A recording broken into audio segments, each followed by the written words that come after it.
same time. So, okay, next naman. Tuhod, balikat, ulo. Oh, yeah! Hindi ko sasabihin guys kung saan, pero ito yung itsura ng subdivision. Maganda siya. Baby, I'm sorry. I'm not sorry. Baby, I'm sorry. I'm not sorry. Hello guys! Today is July 21st, 2017. And papunta kami ngayon dun sa pag-orderan ng cake ni Austin. Hello, Iskay! Saan tayo pumunta? Sa ano nga ng cake? Oh, hello sila, Patrice. Ano? Hello, wow, taray. Busy siya nagte-text. Ayun si Austin, tulog na. Kaya mapasok tayo dyan. Tuwang-tuwa! Oy, pasok na. Okay na. May nakita na kaming cake para kay Austin. O, pasok na, baby. Nandito na tayo sa JM Upholstery. And ito na yung damit ni Snow na gawa na ni Kuya. Mayaman pag naayos na.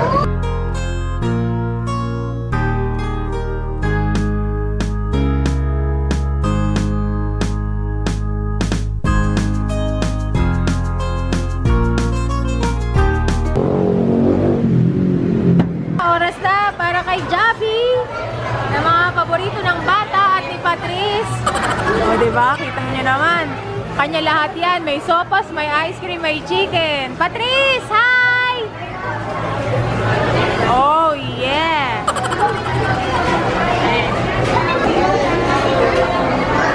Sarap? Sarap? Kapatalo pa naman niya si Austin. Easy pa yan. Ay na guys. Andito na kami sa bahay. Laro-laro time na. Oh, halika po baby. Halika po. Ate, ano sabi ng fish? Yeah. Hindi, ano sabi? Paano mata ng fish? Ay, ayaw. Paano mata ng fish? Paano uli? Paano mata ng fish? Paano uli? Paano fish? Hindi yung fish. Hello mga Aries Loves! Today is July 22nd, 2017 and papunta tayo ngayon sa podium. Ngayon yung aking event for BDJ, yung mga Bella Mommies. So, yan. Full team kami uli. Pero sila Patrice, pupunta yan sa Divisoria. Say hi. Hello! Dito na tayo sa may podium and we're about to start yung Bella Mommies with BDJ. So, yan. Kasama ko si Sky. Nauna na ako kina-looks para mapabilis. Andun sila sa baba. Magiging successful ka and happy at the same time. So, okay. Next naman.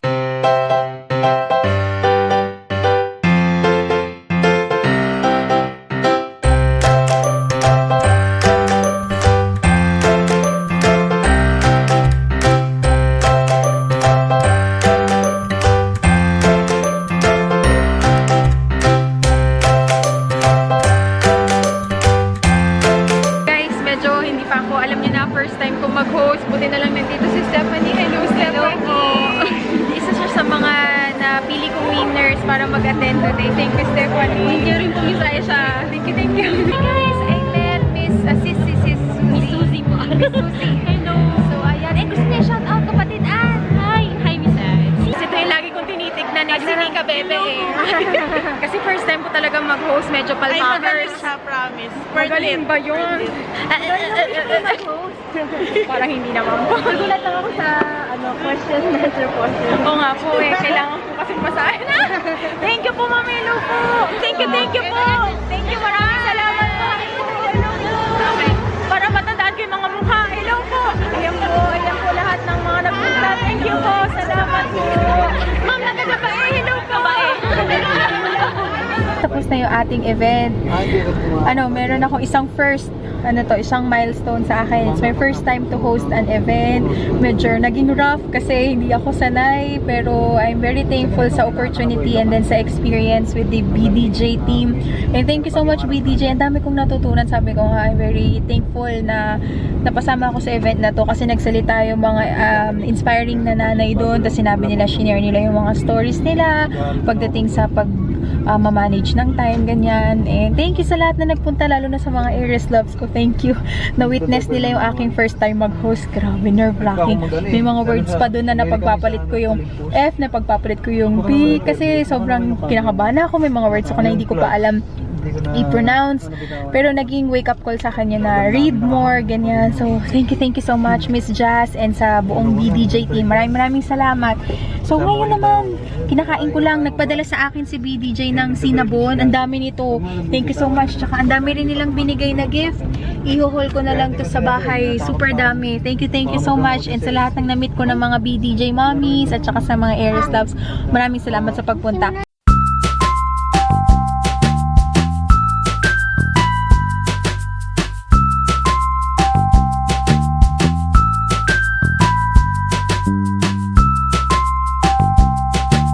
Nag-arkila na lang kami guys dito kay Kiddie Cart para hindi na mahirapan sa pagbuhat kay Sky kasi baka pagod na yan. Galing mag-drive Nag-iikot kami dito sa MOA. Hinahanap namin yung service center ng Silicon Valley kasi wala. Palpak yung napiling cellphone kay nanay kaya ipapagawa o kaya ipapapalitan. Laki ng MOA, no? Nakakawala.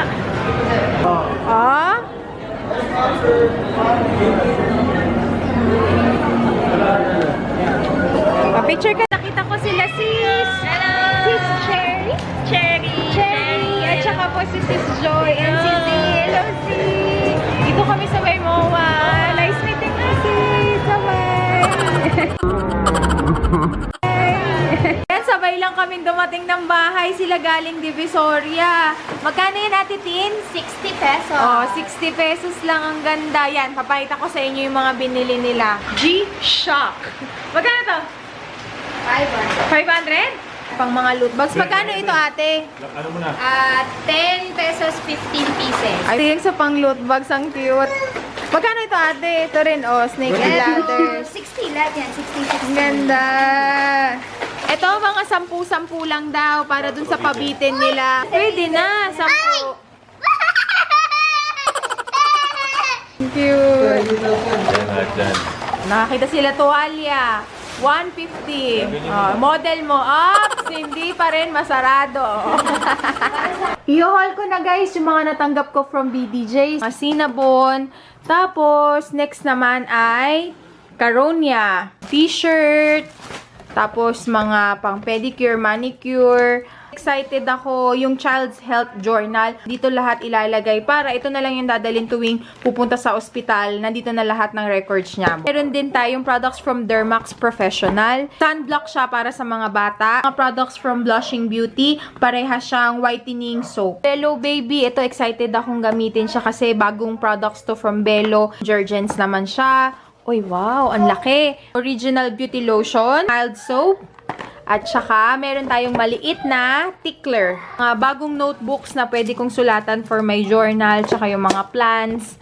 At saka, kung ano-ano pa. Ito, isang set ng mga Sharpie na pentel pen. Ang ganda. So, yan guys, yung mga natanggap natin na mga regalo for hosting the event kahapon with BDJ. So, ilalagay ko na lang yung website link down in the description box. Thank you, BDJ! Ay, urong tulak sala. Mamaya ito, pink. Choose ni nanay ka. Assignment day ni Sky. Good morning mga Aries Loves! Today is July 24, 2017 and maaga akong nagising. Ito yung mga ginawa ko bago ako matulog. Nag-set na ako ng mga agendas kasi gusto ko maging productive lagi yung araw ko. Wala nang procrastinate. There's no room for procrastination kasi nga sabi ko sa inyo, meron akong gagawin next month na mawawala ako ng mga 3 linggo. Kaya kailangan ko talagang magsipag ngayon para maging habit ko na din siya. So, inaisip ko, hindi na sa akin mag-work yung lagi ako natutulog ng madaling araw, tapos gigising ng tanghali. Kasi syempre si Sky may school na siya. And as much as possible, gusto ko maging tutok sa pag-aaral ni Sky, kaya dapat morning person na. So, sinet ko yung alarm ng 7 o'clock and nagising ako ng 6:45. Sa mga susunod na araw, gusto ko gising na ako ng 5 a.m. So, tara, baba na tayo. Magbe-breakfast muna ako and then aakyat tayo ulit dito sa kwarto. Magme-meditate ako. Kahit 5 minutes lang na magre-relax yung utak ko. Kasi nag-research ako kung paano ba magiging productive yung araw. And malaking tulong na nagme-meditate tayo lagi. Tignan nyo, may bagong nabiling halaman si nanay. Actually, hiningi niya lang pala yan kay Ate Jing. Tapos bumili lang siya ng paso. Nilipat niya na yung American Rose ko. Tingin muna tayo ng mga lutong ulam para makakain na kaagad siya. Ay, ito masarap. Tapos, may Lutong ulam. Ang paborito, pritong manok. Dito na tayo uli sa bahay. And, ayan. Meron na ako uling mga meals from Delicious Diet for breakfast. Ito naman yung para sa lunch. Ito yung snack. Ang bango niya. Amoy ko kaagad pagbukas. Carrot cake. And then for dinner, salad at saka isda. Thank you, Delicious Diet PH. Masarap yung chicken nila doon. Sobrang sarap. Juicy yung loob.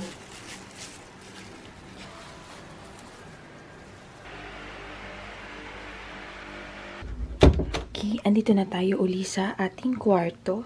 Sorry. Merong ahas. Laruan to ni Sky.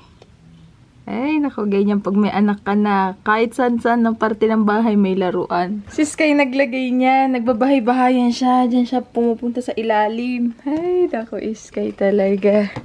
Balik natin yan dyan. Isa sa mga parang tips on how to be productive, para maganda agad yung aura ng iyong umaga, ay magme-meditate. Tapos sabi ko, ano ba yung meditate na yun? Yung pala yung pipikit ka, it's either sobrang tahimik o kaya naman may relaxing music. If i-feel mo lang yung katawan mo habang humihinga ka, ganyan. Tapos isipin mo lahat, alisin mo sa utak mo pala, alisin mo lahat sa utak mo. Basta magfo-focus ka lang sa paghinga mo. Mabagal na paghinga pa inhale, tapos mabagal na pag-exhale. Tapos ganun lang, kahit mga 5 minutes or 3 minutes lang daw, makakatulong yun sa ating katawan, and at the same time, mas magiging maganda yung ating aura sa araw na yun. Okay, so ako naman, mas preferred ko makinig sa mga music, yung parang umuulan, parang ilog, ganyan. Kung gusto nyo malaman on how I plan my day, just comment down below. Pero ito yung ginagamit ko. This is BDJ or Belle de Jour Power Planner 2017. And since it's a Monday, yan. Ito yung mga ginawa ko kagabi. 7 o'clock, kailangan gising na ako. 15 minutes mag-breakfast. Yan, 5 minutes to meditate. 10 minutes shower. And ito, ilalagay ko na, i-incorporate ko na lagi ito sa araw ko. 30 minutes, kailangan akong magbasa at ma-inspire. Na-realize ko yung importance ng continuously learning nung ako ay nag-host.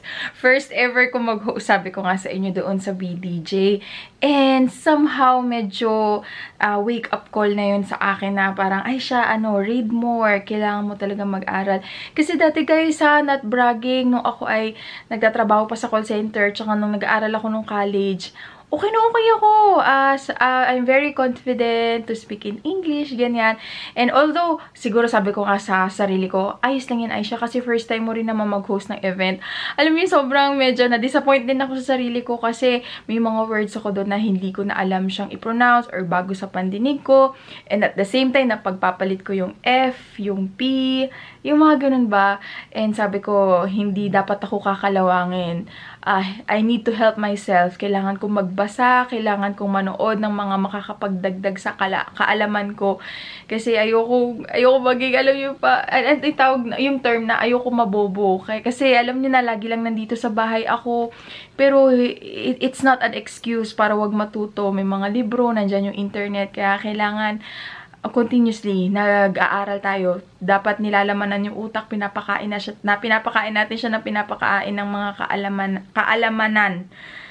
So yun, wala lang, natuwa lang ako. Ito yung tinype ko, meditation music, and may mga lalabas na dyan. May mga 15 minutes, 3 oras. Pero ako, since limited lang ang aking time, 5 minutes lang muna yung gagawin ko.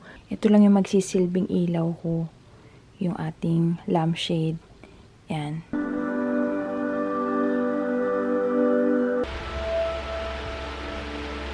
Niready ko na yung mga libro na babasahin ko. Buhay na hindi bitin, Ang pera na hindi bitin. Nabasa ko na to lahat actually, pero babasahin ko lang sila uli. Eto, hindi pa pala, yung 1,000 top tips for moms and dads. And para sa amin to ni Lux, isi-share ko na lang sa kanya lahat ng nabasa ko. Confidence is Queen. Eto, nasira na siya, pero lagi ko itong binabasa noon dati sa office. And then, this is one of my favorite book by Hannah Kilis. Ito yung Total Mom Makeover. Madami itong mga tips at kung ano-ano pa, inspiring stories. Tung tung tung tung tung tung tung tung tung tung tung tung tung. Gising na, kuya. Naghihintay na si teacher. Gising na ikaw, bebe. Tanan! Ito yung mga ginawa kong assignments kagabi. Papaliwanag ko sa inyo kung bakit ganyan yan sila. First is yung kanyang science. Ang sabi ay evolution of ano daw, man. And yung simula pagka-baby, pagiging toddler, magiging dalagat binata, tapos ito tatay, at saka lolo. Ayan yung mga dinikit ko na pictures. Pahirapan maghanap sa magazine. So, yan. Okay na yung kanyang science. Next naman ay ano ito? Filipino. Yung sa kanyang Filipino. Ako nag-drawing yan. Mga hayop daw na lumalangoy. Kaya nag-drawing ako ng whale at saka ng fish. Tapos buti may sticker ako nakitang palaka. Hayop na lumilipad. Oh, ganda. Butterfly at saka ibon. Ito, buti may nakita ako. Ibon. Ang pinaka nakakatawa, yung kanyang Christian living. Magpakita daw ng mga pagmamahal sa Diyos. Wala talaga akong makita sa magazine na parang mga nagdadasal ganyan. Kaya nag-drawing na lang ako. O, diba? Ang ganda. Parang siopaw lang yung dinrawing ko. Rosary, tapos mga pamilya na nagpupunta sa simbahan. Kaya na yan. Okay. Oy! Nagising ka na pala. Kakain na ikaw. May pagkain na dun. Hala, tignan mo. Kayang-kaya ka ni Patrice Sky. Paa, tuhod, balikat, ulo. Sabawan natin itong gulay, pakbit. Gusto mo sumama? Para makapaglakad-lakad ka. Gusto mo sumama? Hatid natin, Kuya Sky? Ha? Okay, open your mouth. Oh, nalaglag. Ah. May umaapila po. Bakit daw po siya ay wala? Oh. Ikaw pa ba mawawalan? Oh, yeah! Si Patrice, pag nagpipicture yan, lang yung ganito eh. I'm the one, yeah. I'm the one, yeah. Oh, picture! 1, 2, oh, diba? Smile! Lagi siya gumagana. Ilan taong ka na? 2. Laban yan. 2. Ano sabi ng fish? May bago yan. Hey! Good morning! Ay, chalap na. Kain na, kain na, kain. Okay picture 1, 2, 3, picture! Para saan ba yung lagi yung 1?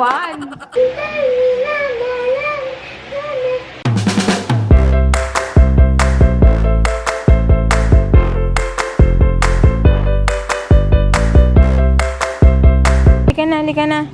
Pasok na, hawak-hawak kay nanay. Andito lang ako guys sa labas. Dinala ko na lang yung planner ko, tapos cellphone. Mag-ano ko ngayon, magbabudget ng mga grocery ko mamaya. Dito lang tayo sa gilid para hindi niya ako makita. Pero nagpapaiwan naman yan si Sky. Although kapapasok niya lang kasi para just in any case na kailangan ako, may kailangan sabihin na dito lang ako sa labas sa may gilid. Pwede na daw ako umuwi. Bye-bye! Oh, sige, bye-bye, Sky. Nakakatawa si Sky, sumilip siya doon sa bintana. Sabi niya, akala ko ba na ay siya, uuwi ka na. Kaya yan, uuwi na ako, magre-ready na. Kasi diba mag-grocery pa mamaya at bibili ng mga uniform, tsaka school supplies. So, yay! Meron tayong free 2 hours ng mga gawaing bahay. Yan, we're all set. Pupunta na tayo ngayon sa bangko. O-openan ko si Sky. Yung savings account lang pang bata para matuto na siyang mag-ipon. Eto na guys, yung itsura. Again, JM Upholstery. Ilalagay ko yung kanilang number at saka yung address down in the description box. Sila yung gumawa ng aming leather car seat. Para mas maganda kasi pag naka-leather, kung sakaling may masuka, may maihi, pupunasan na lang. Hindi katulad ng pagkutsyon, hanggang ilalim mahirap siyang ibilad. So yan, ang ganda. Meron na rin kasamang unan. So ayun naman yung sa likod. Tapos na tayo sa mga errands natin. Nabayaran na yung mga bills and everything. Ngayon naman meron kami pinuntahan na bagong gawang subdivision ni Lux. Di ko sasabihin guys kung saan, pero ito yung itsura ng subdivision. Maganda siya. Ayan guys, so ang ganda. Maliit lang siya na subdivision kaya maaliwalas at saka hindi magulo. So yan, titignan natin. So ito, meron na siyang labas. Pwede mo na siyang gawing parking space. So yan. Siya si Brother Dong. Ito po ay parang model house? Pag-anak na kung ano yung gusto mong tiles. Opo, ito po, ito yung pinaka-model house. Pero for sale din po ito? Po? For sale din ito? Sa ngayon hindi pa, kasi model unit pa lang. Model unit, no? Ayan yung Pero itsura yung niya. ano na gustong bayaran. Ganitong-ganito na yung gusto niya. Opo, sa area kasi. Ang ganda. Diba? Pwedeng labahan. Pwede siyang labahan, pwede siyang... Yan. Yan. Yan yung CR. Access yung CR. Ganda. Ito, nandito tayo sa pinaka-model house nila. Oh, ang ganda. Ay, may maliliit. Ito yung parang pinaka-master's bedroom. Tapos meron din CR sa taas. Tapos ito dalawang maliit. Ang cute. Hinati sa dalawa. Yan. Ito naman guys, makikita natin yung bare type. Yun yung wala pa talagang ayos. Pero sabi ni Brother Dong, mas okay. Kasi ikaw masusunod, anong color ng tiles mo? Paano mo siya hahatiin? Kung anong tiles na gagamitin mo. Anong tiles na gamitin? Yun, makikita niyo yung quality. Talagang mataas siya. Parehas na. Ayan. Yung model unit, ganun din siya. Sayang na, nakasarami yung magawa na dyan na Babas. Ayan siya. Ganda, no? Ito naman yung katabi niya. Bago lang din siya. Yung mga townhouses. Ito yung condo. Ah, so una muna. Tapos looban maliit yung... lang na, ano, Pasok tayo. Ito yung magiging model. ito yung taas ng townhouse. Yan yung taas niya. Ah, ito po yung bahay, hindi to condo. Yung finish na yan, yun na rin. Pati yung sa CR man, pati yung... Oo, ano? Ito sir, ito ibig sabihin sa 80 kasi 40 sa baba, 40. Okay, carbs. Kumain kami shawarma. Ngayon naman, pizza, chicken, fries. Lasagna. Masarap kasi lasagna dito sa Greenwich. Okay, kain na tayo. Carbs.